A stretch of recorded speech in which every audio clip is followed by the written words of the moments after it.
أعوذ بالله من الشيطان الرجيم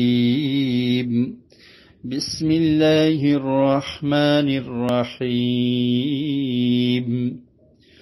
يا أيها الناس اعبدوا ربكم الذي خلقكم والذين من قبلكم لعلكم تتقون۔ سورہ بقرہ کی آیت نمبر 21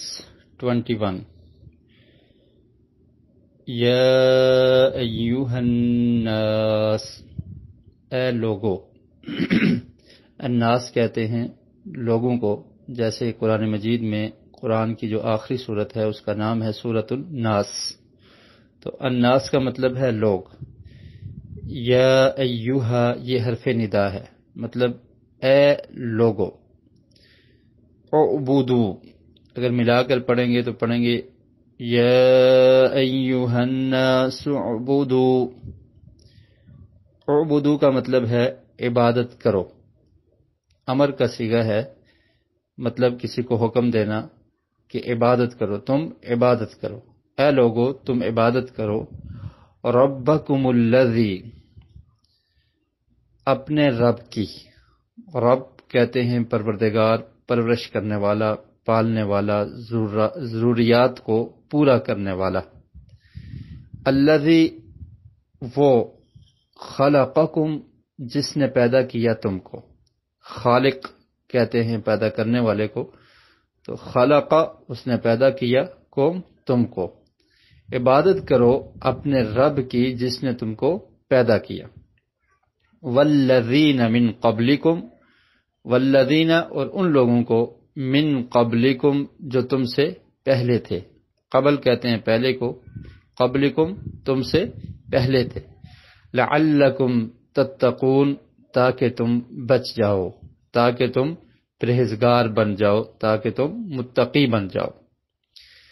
اس سے پہلے والی آیات میں اللہ رب العالمین نے سورت کے شروع میں کہا قرآن مجید کے متعلق کہ یہ کتاب ذالک الکتاب لا ریب فیہ ھدی للمتقین، کہ یہ کتاب ہدایت کا سرچشمہ ہے۔ اور ہدایت کس کے لیے ہے؟ ان لوگوں کا ذکر کر دیا قرآن مجید میں ابتدا میں، اور پھر قرآن کو ماننے اور نہ ماننے کے اعتبار سے 3 قسم کے لوگوں کا ذکر کیا۔ ایماندار، ایمان والے، اہل ایمان، متقی، ایک یہ لوگ، دوسرے کافر لوگ، انکار کرنے والے، اور تیسرے منافق۔ ان 3 قسم کے لوگوں کا ذکر کرنے کے بعد اب اللہ رب العالمین نے تمام لوگوں کو اس کی طرف دعوت دی ہے جس کے لیے اس کتاب کو نازل کیا گیا، اور جس کے لیے تمام انبیاء علیہم السلام کو مبعوث کیا، اور وہ دعوت کون سی ہے؟ دعوت توحید۔ تو تمام لوگوں کو اللہ تعالیٰ نے توحید کی دعوت دی کہ اے لوگو تم عبادت کرو صرف اپنے رب کی، وہ رب جس نے تمہیں پیدا کیا ہے۔ رب کا مطلب ہے پرورش کرنے والا، ضروریات کو پورا کرنے والا، کہ وہی اکیلا تمہاری ضروریات کو پورا کرنے والا ہے، تمہاری پرورش کرتا ہے۔ اور پھر اس نعمت کا بھی ذکر کر دیا کہ جو سب سے بڑی نعمت ہے، تمام نعمتیں اس کے بعد ہیں، انسان کی تخلیق، کہ تمہیں پیدا کیا، پیدا کرنے کے بعد ہی انسان کو دیگر نعمتوں کا حصول ممکن ہوتا ہے۔ تو یہ بہت بڑی نعمت ہے کہ فرمایا تمہیں پیدا کیا اور تمہارے آباء و اجداد کو، تم سے پہلے جو گزر چکے ہیں ان کو بھی پیدا کیا، کہ تاکہ تم اس اللہ کے فرما بردار اور متقی بن جاؤ۔ تو اس میں تمام لوگوں کو اللہ رب العالمین نے توحید کی دعوت دی، اور ساتھ اس چیز کا بھی ذکر کر دیا کہ اس رب کی عبادت کرو جو تمہارا خالق ہے، جو تمہیں پیدا کرنے والا ہے۔ اور اس چیز کا اقرار مشرکین بھی کیا کرتے تھے، جب ان سے پوچھا جاتا تھا کہ تمہارا پیدا کرنے والا کون ہے، مشرکین عرب، تو وہ کہتے تھے کہ اللہ رب العالمین ہے۔ تو جب پیدا کرنے والا وہ ہے، ضروریات کو پورا کرنے والا وہ ہے، تو اس اکیلے کی ہی عبادت کرنی چاہیے، اس کے ساتھ کسی کو شریک نہیں ٹھہرانا چاہیے۔ اس کی عبادت میں، دعا میں، اور اس کے اسماء میں، افعال میں، اس کی صفات میں کسی کو شریک ٹھہرانا یہ درست نہیں ہے۔ الذي جعل لكم الأرض فراشا والسماء بناء وأنزل من السماء ماء فأخرج به من الثمرات رزقا لكم فلا تجعلوا لله أندادا وأنتم تعلمون. الذي وہ ذات جعل لکم جس نے بنایا، جعل جس نے بنایا، لکم تمہارے لیے، لکم الارض تمہارے لیے زمین کو، الارض کہتے ہیں زمین کو، فراشن بچھونا، والسماء بناء اور آسمان کو، سما کا مطلب ہے آسمان، اور آسمان کو بناء چھت، وانزل اور نازل کیا اتارا، من السماء آسمان سے، ماء پانی، تو آسمان سے پانی اتارا یعنی بارش اتاری، فاخرج به اور نکالا، به اس کے ذریعے، من الثمرات پھلوں میں سے، رزقا لکم تمہارا رزق، تمہارے کھانے کے لیے پھل اللہ تعالیٰ نے اس پانی کے ذریعے پیدا کر دیے. فلا تجعلوا للہ اندادا وانتم تعلمون. فلا تجعلوا تو نہ تم بناؤ، للہ اللہ کے لیے، اندادا کوئی کسی قسم کے شریک، وانتم تعلمون اور تم جانتے ہو، یعنی تمہیں اس چیز کا علم ہے تو اللہ کے ساتھ کسی کو شریک نہ بناؤ. تو اللہ رب العالمین نے عبادت کا حکم دیا اور پھر فرمایا کہ اس رب کی عبادت کرو جو تمہارا خالق ہے، جس نے تمہیں پیدا کیا ہے، تم سے پہلے لوگوں کو پیدا کیا ہے، اور پھر پیدا کرنے کے بعد تمہیں کسی اور کی محتاج نہیں کر دیا، بلکہ تمہاری ضروریات کا خیال رکھتے ہوئے اس نے تمہارے لیے زمین کو بچھونا بنا دیا اور آسمان کو چھت بنا دیا، اور پھر آسمان سے پانی بھی نازل کیا تاکہ اس کے ذریعے تمہیں پھل ملیں، تمہیں رزق ملے. تو یہ تمام کی تمام تمہاری ضروریات پورا کرنے والا وہ اکیلا رب ہے، تو پھر تمہیں چاہیے کہ اس کے ساتھ کسی کو شریک نہ کرو. فلا تجعلوا للہ اندادا، نہ دعا میں شریک کرو، صرف اللہ سے مانگو، نہ اس کی عبادت میں شریک کرو، اور نہ ہی اس کے اسماء میں، اس کی صفات میں، اس کے افعال میں کسی دوسرے کو شریک نہ کرو، کسی قسم کا شریک. وانتم تعلمون اور تمہیں اس چیز کا علم بھی ہے. تو یہ توحید کی دعوت اللہ رب العالمین نے ان دو آیات میں تمام لوگوں کو پیش کر دی، اور یہی قرآن کے نزول کا مقصد اور انبیاء علیہم السلام کے بھیجنے کا مقصد تھا.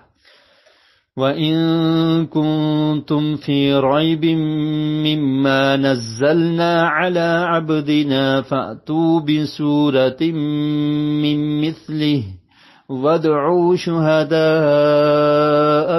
مِّن دُونِ اللَّهِ إِن كُنتُمْ صَادِقِينَ. وَإِن كُنتُمْ اور اگر ہو تم، فی ریب شک میں، مما نزلنا جو ہم نے نازل کیا، جو ہم نے اتارا، علی عبدنا اپنے بندے پر. اس کتاب کے بارے میں اللہ تعالیٰ نے ابتدا میں ارشاد فرمایا لا ریب فی، اس میں کوئی شک نہیں، لیکن پھر فرمایا کہ اے انکار کرنے والو، اگر تم شک کرتے ہو اس کتاب کے بارے میں کہ جو ہم نے نازل کی ہے، علی عبدنا اپنے بندے پر. عبد کا مطلب کیا ہے؟ بندہ. اپنے بندے پر یعنی اپنا بندہ کہا نبی کریم صلی اللہ علیہ وسلم یہ مراد ہیں کہ ہم نے اپنے بندے محمد صلی اللہ علیہ وسلم پر جو کتاب نازل کی ہے، اگر تمہیں اس میں شک ہے، فَأْتُوا بِسُورَةٍ مِّن مِّثْلِهِ تو اس جیسی ایک صورت لا کر دکھا دو. فَأْتُوا لے آؤ، بِسُورَةٍ ایک صورت، مِّن مِّثْلِهِ اس جیسی. تو اللہ رب العالمین نے قریش کو، مکہ کے کافروں کو اور تمام دنیا کے کافروں کو یہ چیلنج کر دیا کہ اگر تم اس کے بارے میں شک کرتے ہو کہ یہ کتاب منزل من اللہ نہیں ہے، اللہ کی طرف سے اتاری ہوئی نہیں ہے، تو تم اہل عرب ہو، اس جیسی ایک صورت لا کر دکھا دو. قرآن مجید میں اللہ رب العالمین نے سورہ بنو اسرائیل میں یہ چیلنج کیا کہ اس کتاب جیسی ایک کتاب لا کر دکھاؤ. سورہ بنو اسرائیل آیت نمبر 88. پھر دوسرے مقام پر فرمایا کہ چلو 10 صورتیں لا کر دکھا دو اس جیسی. یہ چیلنج بھی مکہ میں اللہ رب العالمین نے مکی صورتوں میں کیا، سورہ ہود کی آیت نمبر 13 میں، اور پھر سورہ یونس میں فرمایا کہ ایک صورت لا کر دکھا دو، سورہ یونس کی آیت نمبر 38 ہے۔ اب یہ مدنی صورت ہے تو مدینہ میں اللہ رب العالمین نے دوبارہ اس چیلنج کو دہرایا کہ اگر تم اس کتاب میں شک کرتے ہو تو ایک صورت اس جیسی لا کر دکھا لو، اور یہ اللہ رب العالمین کا معجزہ ہے۔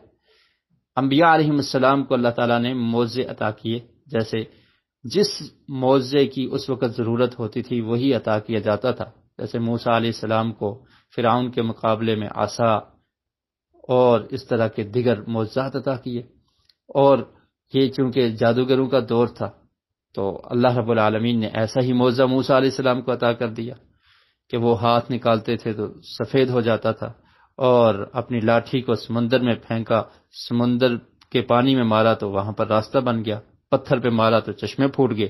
اور پھر عیسیٰ علیہ السلام کا جو دور تھا وہ طب کا دور تھا، تو اللہ رب العالمین نے اپنے پیغمبر عیسیٰ علیہ السلام کو یہ معجزہ دیا کہ وہ کہتے تھے مردے کو کہ اللہ کے حکم سے کھڑا ہو جا، وہ زندہ ہو جاتا تھا۔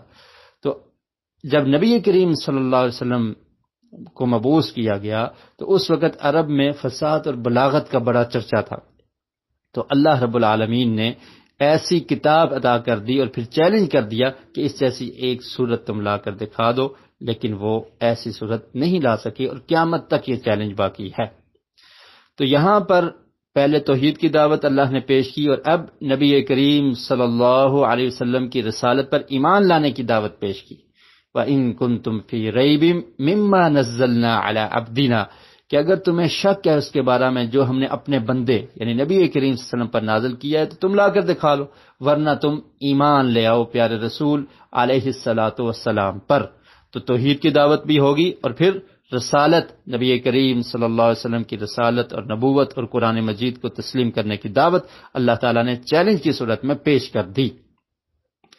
وَادْعُوا شُهَدَاءَكُمْ، اور اگر تم اس جیسی ایک صورت نہیں لا سکتے بلا لو شہداءکم، اپنے گواہوں کو۔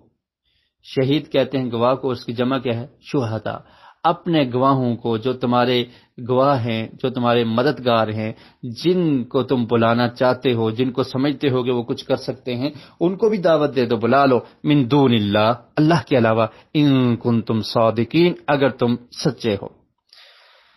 فَإِن لَّمْ تَفْعَلُوا وَلَن تَفْعَلُوا فَاتَّقُوا النَّارَ الَّتِي وَقُودُهَا النَّاسُ وَالْحِجَارَةُ أُعِدَّتْ لِلْكَافِرِينَ۔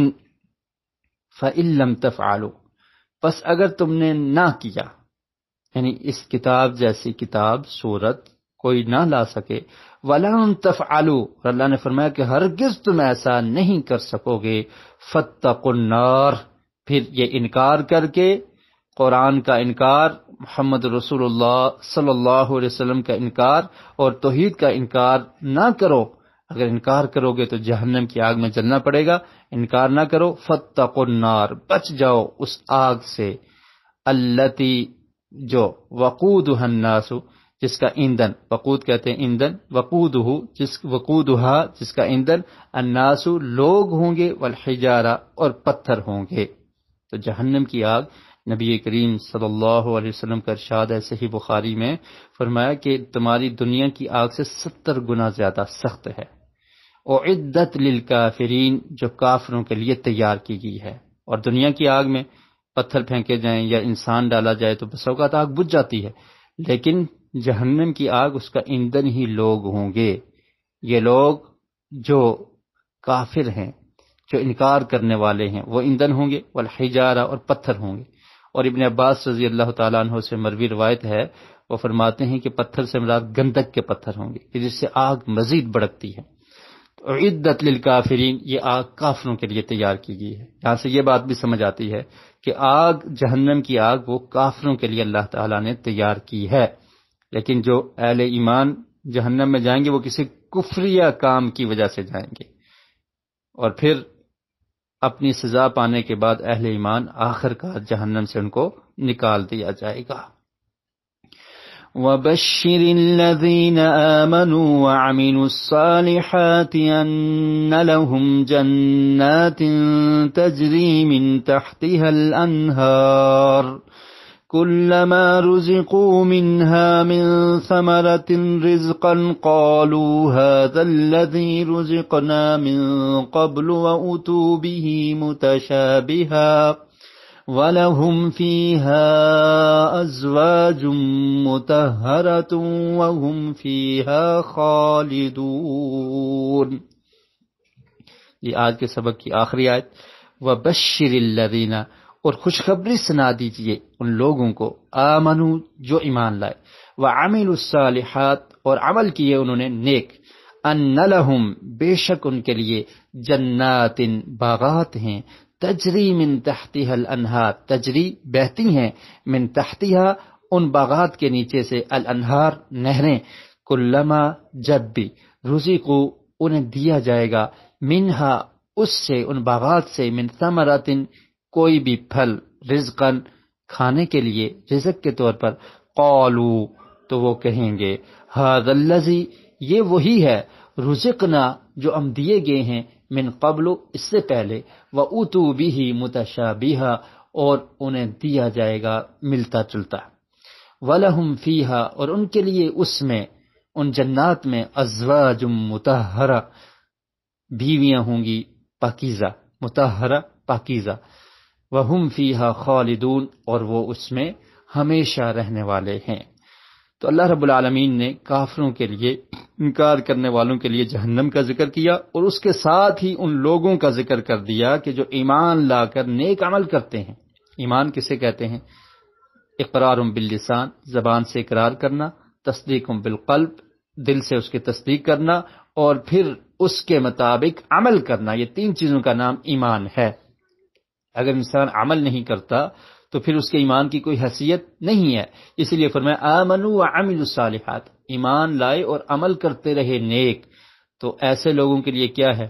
قرآن کا یہ اسلوب ہے، جہاں پر جہنم کا ذکر آتا ہے اللہ تعالیٰ ساتھ جنت کا ذکر کر دیتے ہیں، جہاں پر اہل ایمان کا ذکر آتا ہے، اہل کفر کا ذکر آتا ہے، انکار کرنے والوں کا، ساتھ ہی اہل ایمان کا ذکر بھی آ جاتا ہے۔